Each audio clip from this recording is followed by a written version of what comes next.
Anda kembali di Breaking News TV One. Pemirsa, untuk memperbarui informasi terkini, kita sudah terhubung melalui telepon dengan Bupati Cianjur, Bapak Herman Suherman. Pak Herman.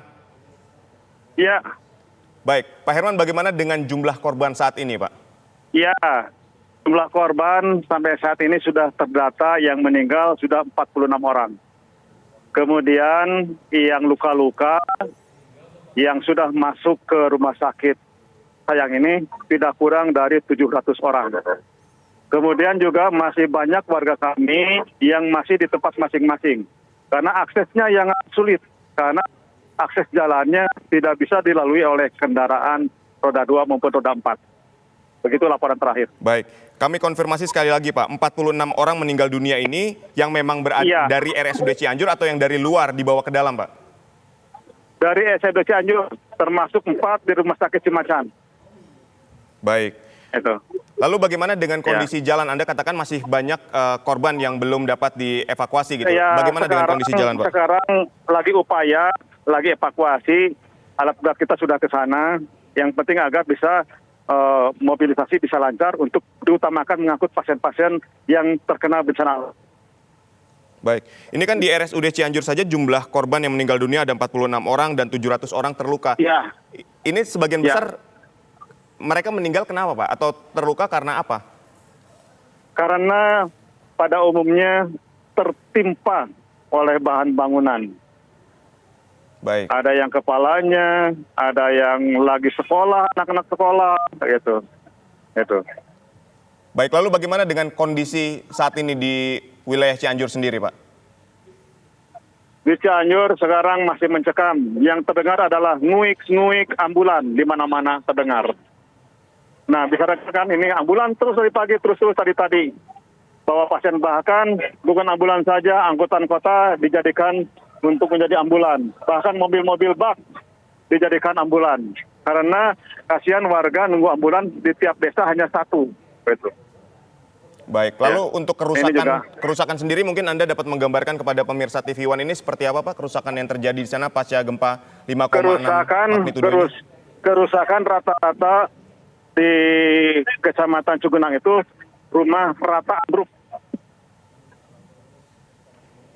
Baik, tadi juga Anda katakan. Halo? Ya, baik. Selain rumah ambruk, Anda juga katakan bangunan sekolah karena di sini banyak pelajar atau siswa yang juga tertimpa ya. Bangunan jembatan juga ada putus. Jembatan terputus juga ada di Cugenang. Baik. Anda juga katakan longsor menutup jalan atau akses menuju ke lokasi mana aja, Pak? Ke daerah Cipanas, tepatnya di depan rumah makan Cinta.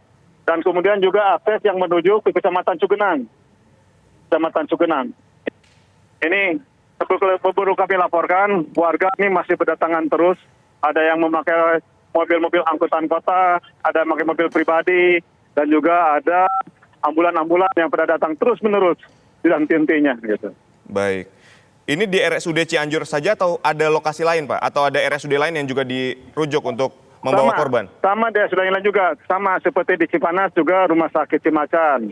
Terus rumah sakit Bayangkara. Terus rumah sakit Dr. Hafid. Tapi yang kebanyakan di rumah sakit sayang ini. Karena rumah sakit pusat pemerintah daerah Kabupaten Cianjur.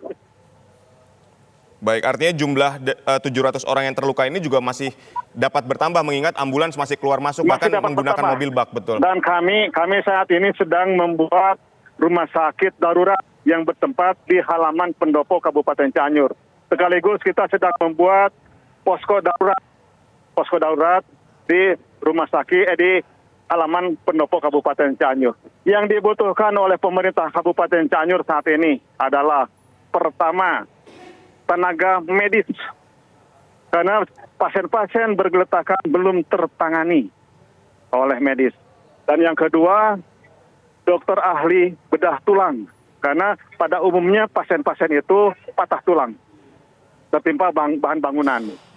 Yang ketiga, listrik sampai sekarang belum nyala. Ini pihak PLN sedang mengutamakan khususnya di rumah sakit gitu ya. Karena kita tidak bisa melakukan operasi karena listriknya mati.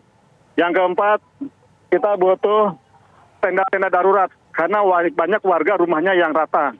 Perlu diadakan tenda-tenda darurat.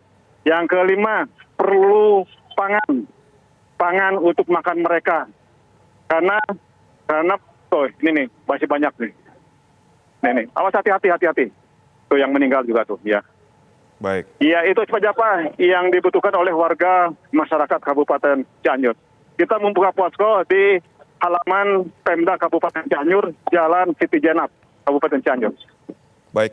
Untuk tenda darurat atau posko pengungsian sendiri sudah berapa banyak dibangun di wilayah Cianjur sendiri, Pak? Belum. Kita masih mengutamakan warga yang sakit dulu. Dan kita bagi-bagi tugas, barusan Pak Kapolres, Pak Dandim sedang mobile di lapangan, saya menangani di sini dengan Ketua DPRD.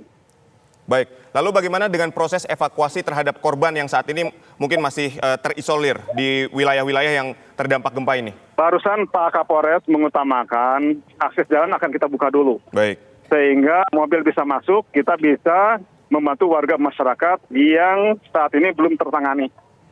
Baik. Gitu, Pak ya. Jadi hingga saat ini Ya, juga ya. tadi Anda mengatakan bahwa listrik ini padam ya Pak di sana? Ya, Tadi Anda juga mengatakan bahwa listrik di wilayah Cianjur ini padam. Apakah di keseluruhan Ya, masih wilayah mati. Cianjur? seluruh di kota Cianjur yang terjadi bencana alam. Dan juga perlu kami sampaikan di Cianjur Selatan saya pantau relatif aman dan juga tidak berpotensi tsunami. Karena gempa di Cianjur Selatan hampir tidak terasa. Kecil sekali gitu. Baik. Mati listrik ini disebabkan oleh rusaknya sarana prasarana atau memang karena sengaja dimatikan? Enggak, rusaknya sarana prasarana karena goncangannya yang sangat luar biasa. 5,6 skala Richter. Baik. Lalu upaya apa saja Pak yang sudah dilakukan oleh pemerintah Kabupaten Cianjur sendiri? Upaya apa saja yang sudah dilakukan? Sekarang kita lagi membuat tenda darurat untuk rumah sakit. Karena di sini sudah tidak tertampung. Yang kedua, akses jalan akan kita percepat untuk bisa menyelamatkan pasien-pasien. Yang ketiga, kita siapkan makanan karena mereka butuh makan. Yang keempat, kita ingin segera menyiapkan tenda-tenda darurat. Baik.